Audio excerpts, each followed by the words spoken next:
Si te dijera que a veces para resolver un problema matemático que es increíblemente complejo, la solución no es un cálculo más difícil, sino em, añadir una simple regla, que una sola condición puede transformar el caos computacional en un orden casi perfecto y predecible. Bienvenidos. Hoy vamos a sumergirnos en un artículo que es de verdad fascinante. Es del campo de la teoría de grafos, que es, bueno, en esencia, el estudio matemático de las redes. Vamos a analizar un trabajo de Jacob Fox y Yuval Bigderson, que se enfrenta a un problema muy famoso y, la verdad, bastante espinoso, conocido como el lema de eliminación de grafos. Para que nos hagamos una idea, podemos usar una analogía que nos toca a todas y a todos: una red social. El lema, a grandes rasgos, dice algo que suena muy lógico. Si en una red social hay muy pocos corrillos, ya sabes, esos grupos cerrados donde todos son amigos de todos, pues entonces deberíamos poder deshacer todos esos corrillos rompiendo solo unas pocas amistades. Parece de sentido común, ¿no? Si el problema es pequeño, la solución también debería serlo. Exacto, el planteamiento inicial es muy intuitivo. Pero es precisamente en esa aparente simplicidad donde se esconde una trampa monumental. El problema real está en la relación matemática entre muy pocos corrillos y unas pocas amistades. La teoría dice que sí, que se puede, pero la condición es tan estricta que resulta casi inútil en la práctica. El número de corrillos inicial tiene que ser absurdamente pequeño para que el lema se sostenga. Espera, ¿qué significa absurdamente pequeño? ¿Estamos hablando de algo que no se da en el mundo real? Prácticamente. La dependencia matemática entre estas dos cantidades es lo que se conoce como superpolinómica. Y este es un término clave. No es solo un dolor de cabeza para los matemáticos, es un muro computacional. De acuerdo, tenemos que pararnos aquí. Superpolinómica. Suena cuanto menos intimidante. ¿Qué implica en términos prácticos? Pues implica un crecimiento explosivo. Imagina que estás analizando una red. Si pasas de 1000 a 2000 nodos, o usuarios en nuestra analogía, un problema polinómico podría volverse el doble o el cuádruple de difícil. Pero un problema superpolinómico podría volverse 1.000.000 de veces más difícil, o 1.000.000.000. Crece tan rápido que se vuelve imposible de calcular, para cualquier ordenador, por potente que sea, en un tiempo razonable. Es como decir que puedes apagar un incendio con un vaso de agua, pero solo si el incendio es más pequeño que una cerilla. En cuanto crece un poco, el vaso de agua es, vamos, irrelevante. Entendido. O sea, tenemos un lema que en teoría es útil, pero en la práctica está paralizado por esta barrera matemática. Y aquí es donde entra el trabajo de Fox y Wigderson. Entiendo que proponen un giro, una nueva condición. Redes posibles. Y nos centramos solo en un tipo específico. Concretamente, en redes donde cada persona, cada nodo, tiene un número mínimo de amigos. De conexiones. ¿Qué pasaría si imponemos esa regla de conectividad mínima? ¿Podría esa simple condición domar a la bestia superpolinómica? Y esa es la misión de nuestro análisis de hoy. Entonces, la pregunta del millón es, ¿funciona? ¿Esa condición de conectividad mínima consigue de verdad domar a la bestia? Funciona. Y de una manera espectacularmente clara. Demuestran que si cada nodo de la red tiene un grado mínimo de conexiones, ese problema superpolinómico se evapora por completo. Desaparece. Y en su lugar aparece una relación lineal, simple y directa. Lineal. ¿Quieres decir que si duplicas el número de corrillos problemáticos, solo tienes que duplicar el número de amistades que hay que romper? Así de simple. Exactamente así de simple. Pasa de ser un cálculo imposible a, bueno, casi una fórmula que podrías poner en una hoja de cálculo. La complejidad se domestica por completo. Pero, y ese es el núcleo de su descubrimiento, no vale cualquier grado mínimo. La magia solo ocurre si cruzas un umbral muy específico. Un umbral. O sea, un número mágico. Un número mágico, exacto. Es una fracción matemática muy precisa. 2R5, 2R3. En esta fórmula, R representa el tamaño del corrillo o clique que queremos eliminar. Si queremos eliminar triángulos, que son grupos de 3, pues R sería 3. Si queremos eliminar quintetos, R sería 5. Es increíble que sea tan binario. Una esperaría una degradación suave, no un precipicio. ¿Qué hace que ese punto sea tan crítico? Esa es la belleza del hallazgo. Este umbral actúa como un interruptor de luz, no como un regulador de intensidad. Si el grado mínimo de cada nodo en tu red está por encima de esa fracción del total de nodos, todo es ordenado, predecible y lineal. Pero si estás un ápice por debajo de ese umbral, aunque sea por una sola conexión, todo el sistema se derrumba y la complejidad superpolinómica vuelve con toda su fuerza. No hay una zona gris. O estás en la luz o en la oscuridad. A ver, pongamos un ejemplo para que quede claro. Digamos que queremos eliminar los grupos de 5, así que R igual a 5. El umbral sería, a ver, 2 por 5 menos 5, dividido entre 2 por 5 menos 3. Eso nos da 57, que es, si no me equivoco, un 71,4%, más o menos. Correcto. Entonces, si tenemos una red social donde cada usuario está conectado como amigo con más del 71,4% del resto de usuarios, el problema es fácil. Pero si hay aunque sea un solo usuario que solo está conectado con el 71,3%, volvemos al caos computacional intratable. Exactamente. Es un filo de navaja. Esa es la definición de un umbral agudo en matemáticas. Y demuestra que la estructura de la red lo es todo. Entiendo. Entonces, por encima de ese 70 y pico por ciento tenemos orden. Y por debajo, caos. Suena casi demasiado bueno para ser verdad. ¿Cómo consiguen demostrar que por encima del umbral todo se vuelve tan sencillo? ¿Cuál es el mecanismo? Pues el argumento que utilizan es, como a menudo ocurre con las demostraciones más elegantes, sorprendentemente intuitivo una vez que te lo explican. Se basa en una idea que ellos llaman aristas populares. Aristas populares. En nuestra analogía de la red social, una arista es una amistad, una conexión entre dos personas. Una amistad popular sería, por ejemplo, la que une a las dos personas más influyentes de la red. Más o menos.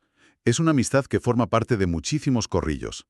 Es esa pareja de amigos que parece estar en el centro de todos los grupos sociales. Lo que los autores demuestran es que si se cumple esa estricta condición de grado mínimo, ese más del 71% de nuestro ejemplo, entonces cada corrillo que exista en la red, por pequeño o aislado que parezca, está matemáticamente obligado a contener al menos una de estas amistades superpopulares. O sea, que en una red muy densa no pueden existir corrillos clandestinos formados solo por conexiones poco importantes. Cada grupo tiene que tener por narices un vínculo con el establishment de la red. Es una forma excelente de verlo. La alta conectividad general fuerza a que todos los subgrupos tengan un anclaje popular. Y una vez que estableces eso, el método para eliminar los corrillos es de una simplicidad aplastante. Déjame adivinar. ¿Simplemente buscas esas amistades populares y las eliminas? Precisamente. Identificas todas estas aristas populares y las eliminas. Como cada corrilla dependía de al menos una de ellas para existir, al quitarlas todas, te aseguras de que no queda ni un solo corrillo. Es una estrategia de decapitación, por así decirlo. Y como la relación es lineal, el número de aristas a eliminar es directamente proporcional al número de corrillos que tenías. Una cantidad manejable y predecible. Esto me recuerda un poco a la ley de Pareto o el principio del 80-20. Parece que en estas redes tan conectadas, la responsabilidad de formar grupos problemáticos recae en unas pocas conexiones clave. Atacando a ese 20% de aristas populares, solucionas el 100% del problema. Es una analogía muy acertada. El método funciona encontrando esos puntos de apalancamiento en la red, pero, y esto es fundamental, todo el castillo se sostiene sobre ese único pilar, la estricta condición de grado mínimo. Sin ella, el argumento se desmorona. Podrías tener perfectamente corrillos formados únicamente por conexiones poco populares, amistades que solo existen dentro de ese pequeño grupo. En ese caso, el método de buscar y destruir lo popular fracasaría por completo, porque esos grupos serían invisibles a su radar. De acuerdo. Por encima del umbral todo es ordenado gracias a las aristas populares. Pero eso es solo la mitad de la historia. Para que el umbral sea realmente un filo de navaja, tienen que demostrar que por debajo de él todo falla. Exacto. Y aquí es donde el artículo muestra su verdadero rigor matemático. No basta con decir, bueno, mi método de las aristas populares ya no funciona. Tienen que demostrar que ningún método, por ingenioso que sea, podrá funcionar. Tienen que probar que el caos superpolinómico es inevitable por debajo de ese límite. Espera un momento. ¿Me estás diciendo que para demostrar que nada funciona, construyeron a propósito una red rota que falla de la peor manera posible? Eso es. Vaya, una forma muy retorcida y brillante de probar un punto. Es el equivalente matemático a un ingeniero de demoliciones que construye un edificio con materiales y diseños defectuosos solo para demostrarle al mundo exactamente cómo y por qué se derrumbaría. Es un trabajo de demolición increíblemente preciso. Diseñan una red artificial cuyo grado mínimo de conexión está calculado para quedar justo por debajo del umbral del 2R5-2R3. Y supongo que esa red tiene propiedades muy particulares. Tiene dos propiedades clave. Por un lado, por construcción, tiene muy pocos corrillos, con lo que cumple la premisa del lema de eliminación. Pero por otro lado, y aquí está la genialidad, para eliminar esos pocos corrillos que existen, necesitas romper una cantidad desproporcionadamente enorme de conexiones. Con esta construcción, demuestran de forma irrefutable que en cuanto bajas de ese límite, la relación superpolinómica vuelve a reinar y no hay atajo posible. Y mencionas que la construcción es muy ingeniosa. ¿Parten de cero para crear esta red monstruosa? No, y eso es lo más interesante. No reinventan la rueda. Toman una estructura de red que ya se conocía por investigaciones anteriores que era problemática para el corrillo más simple de todos. El triángulo, un grupo de tamaño 3. Usan esta red como si fuera un ladrillo fundamental. Luego, la combinan con otras estructuras de una forma muy astuta para básicamente amplificar esa mala propiedad y hacerla extensiva a corrillos más grandes, de cualquier tamaño R. O sea que usan ladrillos que ya saben que son frágiles y los colocan en los puntos clave para que la debilidad se propague por todo el edificio. Exactamente esa es la idea. Y lo que es analíticamente muy potente es que, para probar que su construcción funciona, relacionan formalmente el comportamiento del problema para un corrillo grande y complejo de tamaño R con el del corrillo más básico de todos, el triángulo, o K3 como se le llama técnicamente.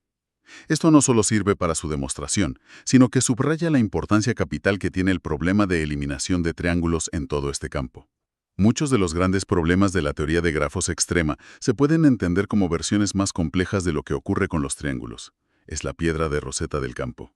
Esto me hace pensar, ¿esta idea de un umbral que separa el orden del caos se aplica solo a estos corrillos, a estos grupos donde todos se conocen, o es algo más fundamental en las redes? Haces la pregunta clave, la misma que se hacen los autores en la parte final y más ambiciosa del artículo. Generalizan la idea y se preguntan si este concepto de umbrales de comportamiento es una propiedad más general. Y para investigarlo, definen formalmente lo que llaman el umbral de eliminación lineal y el umbral de eliminación polinómico. Y esto para cualquier tipo de subestructura que querramos eliminar, no solo para clics. O sea que podríamos estudiar el umbral para eliminar, no sé, cuadrados, o estrellas, o cualquier otra forma que pueda aparecer en una red. Exacto. Y este paso es crucial, porque es el que conecta su hallazgo específico con otras grandes preguntas abiertas de la teoría de grafos. Empiezan a comparar sus nuevos umbrales con otros que ya eran conocidos y estudiados desde hace décadas, pero que medían propiedades de las redes que aparentemente no estaban relacionadas. ¿Cómo cuáles? Mencionan principalmente dos, el umbral cromático y el umbral de homomorfismo. Son conceptos muy técnicos, pero podemos intentar dar una idea intuitiva. Por favor, porque esos nombres no me dicen nada. De acuerdo. El umbral cromático tiene que ver con la cantidad mínima de colores que necesitas para pintar los nodos de la red, de forma que dos nodos conectados directamente, dos amigos, nunca tengan el mismo color. Es un problema clásico de asignación de recursos. El umbral de homomorfismo. Bueno, es una medida más abstracta de cómo una red puede mapearse o proyectarse sobre otra más simple sin romper sus conexiones básicas. Ambos son, en el fondo, formas distintas de medir la complejidad estructural de una red. Entendido. 3 formas diferentes de medir la complejidad. La de ellos, eliminación, la de los colores, cromático, y la de los mapeos, homomorfismo. Y supongo que al compararlas esperaban encontrar alguna relación. Y la encuentran. Y es como poco extraña. Para los clics, los corrillos que hemos estado discutiendo, los 3 umbrales, el suyo de eliminación lineal, el cromático y el de homomorfismo, coinciden mágicamente. Dan exactamente el mismo número. ¿2R5? ¿2R3? Los 3. Ostras, ¿eso no puede ser una casualidad? Suena a que han descubierto una ley universal, una conexión profunda entre estas 3 propiedades que nadie había visto antes. ¿Eso es lo que una pensaría? Que han encontrado una especie de número de oro que unifica diferentes áreas de la teoría de grafos. Pero, y aquí es donde demuestran de nuevo su rigor y honestidad intelectual, prueban que no es una regla universal. Es, por increíble que parezca, una coincidencia. ¿Una coincidencia? ¿Cómo pueden estar seguros? Porque construyen contraejemplos, analizan otras estructuras más allá de los clics. Por ejemplo, para un ciclo de 5 nodos, un pentágono, demuestran que los valores de los 3 umbrales son completamente diferentes entre sí, no tienen nada que ver. Vaya. O sea, lo que parecía una revelación cósmica resulta ser un caso muy, muy particular. Lejos de ser una decepción, esto me parece casi más interesante. Abre un misterio completamente nuevo. Totalmente. La pregunta ahora es, ¿qué tienen de especial los clics para que estos 3 conceptos tan diferentes converjan en el mismo punto exacto? ¿Y por qué se separan para casi todas las demás estructuras? No es una ley universal, pero tampoco es aleatorio. Hay algo en la estructura de los clics que fuerza esta alineación. Y entender que es ese algo es ahora un campo de investigación enorme y fascinante. Bien, hemos cubierto mucho terreno. Creo que es un buen momento para recapitular los puntos clave que nos deja este análisis. De acuerdo. Para mí, el hallazgo central es claro e impactante. Añadir una restricción aparentemente simple, como es una conectividad mínima, puede transformar un problema que es computacionalmente intratable en uno manejable y predecible. La complejidad no desaparece, sino que bajo esa condición se domestica. Nos dice que a veces para resolver un problema, la solución no es más potencia de cálculo, sino añadir la regla correcta al sistema. Y el segundo punto clave, que a mí me parece fascinante, es que esta domesticación solo ocurre si se cruza ese umbral matemático tan preciso. No es un proceso gradual, es un interruptor digital. O estás en el mundo ordenado y lineal, donde todo es predecible, o estás en el caos superpolinómico. No hay término medio, no hay una zona gris. O funciona perfectamente o no funciona en absoluto, y la frontera es del grosor de un cabello. Y el tercer gran punto, que es el que abre más puertas a futuro, es que este concepto de umbrales de comportamiento parece ser una propiedad fundamental y universal de las redes. Estos números críticos conectan problemas que parecían distintos, como la eliminación de estructuras, la coloración de grafos o los homomorfismos, aunque, como hemos visto, las reglas que gobiernan estas conexiones todavía son, en gran parte, un profundo misterio. Esto nos deja con una pregunta final para reflexionar, una idea que los propios autores plantean al final de su trabajo y que me parece muy poderosa. Para redes complejas, ya sean sociales, biológicas o tecnológicas, podría ser que todo su comportamiento a gran escala esté en realidad gobernado por un pequeño y finito conjunto de números mágicos, como el que hemos visto hoy. Estamos quizá descubriendo poco a poco las constantes fundamentales que definen el universo de las redes, de la misma forma que la física tiene sus propias constantes, como la velocidad de la luz o la constante de Planck. Gracias por acompañarnos en este análisis. Hasta la próxima.